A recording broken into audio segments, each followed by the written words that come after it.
महाराज अंग के चले जाने की बात जानकर प्रजाओं में शोक की लहर दौड़ गई। वे अत्यंत दुखी हुए। उन सभी ने राजा को बहुत ढूंढा किंतु उनका पता मालूम न हो सका।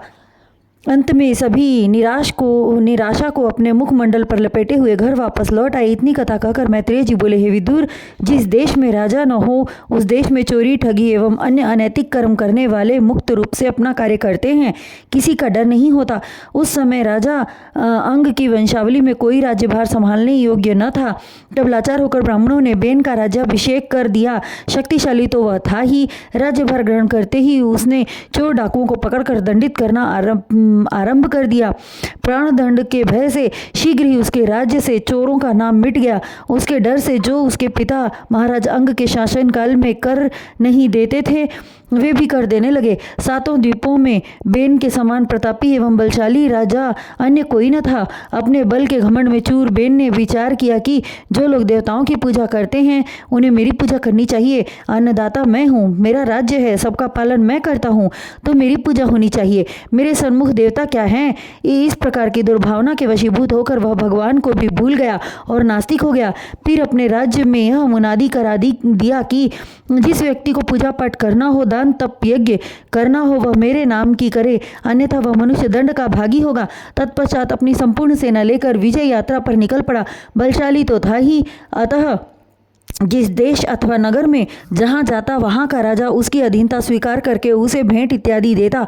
उस समय बेन अपने आप को अति गौरवान्वित अनुभव करते हुए उस राजा से कहता कि तुम अपने राज्य में ढिंढोरा करा दो कि जिसे पूजा पाठ करना हो मेरे नाम की करे, किसी देवता, यक्ष अथवा परमेश्वर की पूजा न करे। भगवान हम हैं।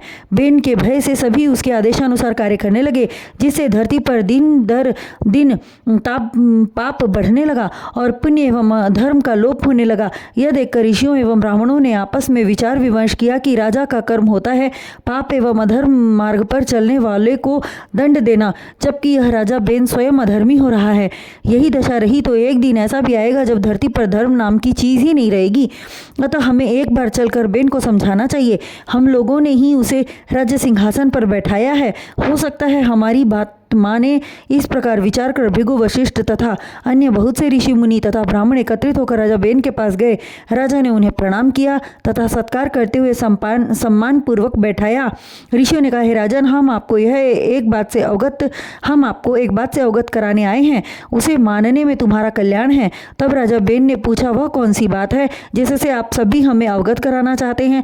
तब ऋषिगण बोले, हे राजन, मनुष्यों को देवताओं की पूजा करने से रोकना अनुचित है। हम ऋषि मुनियों का धर्म कर्म यही है कि नारायण की पूजा करें और जब तप आदि शुभ कार्य करें। उनके वचनों को सुनकर क्रोध से अपने मुखमंडल को लाल करता हुआ वह बोला, यदि आप लोग मेरे कहे अनुसार कार्य नहीं करोगे तो मैं तुम्हें कठोर से कठोर दंड दूंगा। उसके मुख से अधर्मपूर्ण वचनों का उच्चारण सुनकर ऋषियों ने विचार किया कि ऐसे अधर्मी राजा का जीवित रहना उचित नहीं है।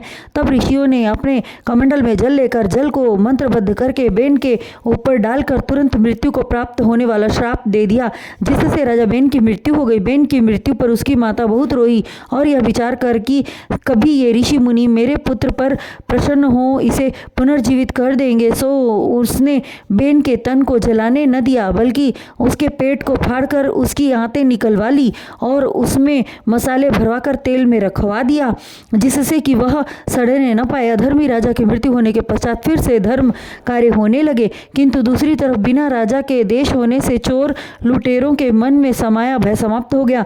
वे फिर से मनमानी करने लगे। तब ऋषियों ने विचार किया कि राजा के बिना जगत में धर्म को स्थिरता प्राप्त नहीं हो सकती। शास्त्रों में लिखित है कि जिस देश में राजा न हो वहाँ के मनुष्य पशु तुल्य होते हैं तथा जिस देश के शासन की डोर स्त्री के हाथ में हो वहाँ रहने से धर्म नष्ट हो जाता है। इसलिए हमें कुछ उपाय करना चाहिए। यद्यपि श्रीहरि की कृपा से बेन को जीवित किया जा सकता है किंतु वह अधर्म को त्याग नहीं सकता। हाँ, ध्रुव का वंशज होने के कारण उसके मृत शरीर में हो सकता है कि धर्म का कुछ अंश हो। इसलिए वे लोग राजा बेन के शव को मांगने हेतु सुनीता के पास गए।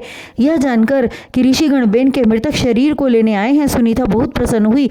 बेन का शरीर प्राप्त कर ऋषियों ने मंत्रोच्चार करते हुए राजा बेन की बाईं जांघ को दही के समान मथना शुरू किया। जंघा मंथन से एक अत्यंत ही कुरूप एवं काले रंग का नाटे कद वाला पुरुष मनुष्य उत्पन्न हुआ। तत्पश्चात वह हाथ जोड़कर ऋषियों से बोला, हे ऋषिगण, मेरे लिए क्या आज्ञा है? उसके स्वरूप को देखकर ऋषियों ने विचार किया कि यह पुरुष सिंहासन योग्य नहीं है, इसलिए उसे वन में जाने का आदेश देकर ऋषियों ने कहा, तू जाकर भीलों का राजा बन जा।